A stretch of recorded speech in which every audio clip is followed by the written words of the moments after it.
बे समाव मोनसे ब्रेकिं निउज फिन चिराङाव मोनाबिलि समाव हरखाबै सारअन्थाइ नांनानै सासे आइजोनि जिउ खहा।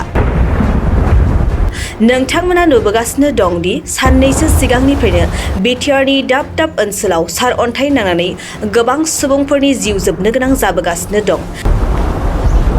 दिनै फिन आरोबाव चिरां जिल्लायाव सारअन्थाइजों जिउ जोबनो गोनां जाबावबाय।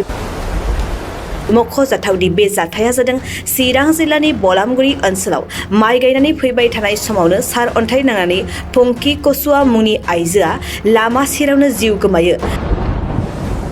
लोगोसे खौराङाव मोननाय बादिब्ला बेजों लोगोसे सानै सुबुङाबो सारअन्थाइ नांनायनि जाहोनाव गाज्रियैनो जोखोम जादों आरो बे समाव जोखोम जानाय सानै सुबुंखौ देहा फाहामसालियाव मोजां देहानि थाखाय फाहामथाय होगासिनो दं।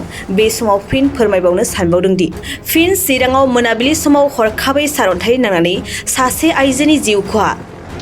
मख'जाथावदि बे जाथाया जादों चिरां जिल्लानि बलामगुरि ओनसोलाव माइ गायनानै फैबाय थानाय समावनो सारअन्थाइ नांनानै फंखि कसुवा मुंनि आइजोआ लामा सेरावनो जिउ गोमायो।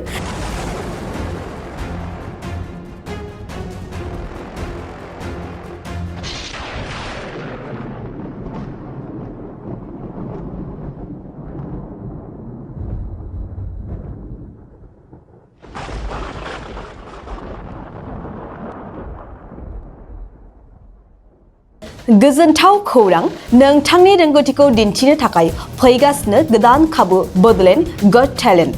गोजौसिन जौसाङाव दिन्थिनायनि खाबु बिटिआरआव बड'लेण्ड गट टेलेन्ट सिजन 2आ फिन सौफैगासिनो नोंथांनो गोदान खाबु लाना। जाय जौसाङाव नोंथाङा गावनि गुनगोनां रोंगौथिखौ दिन्थिनो हागोन। जानो गोनां बड'लेण्ड गट टेलेन्ट सिजन 2 निनो अडिशननि अक्ट'खौबो थि खालामनानै होखानाय जाबाय। फारि बायदियै फैगौ 25 जुलाइ दाननिफ्राय लानानै 2 आगस्त खालारसिम मख'नाय जायगाफोराव लानाय जागोन।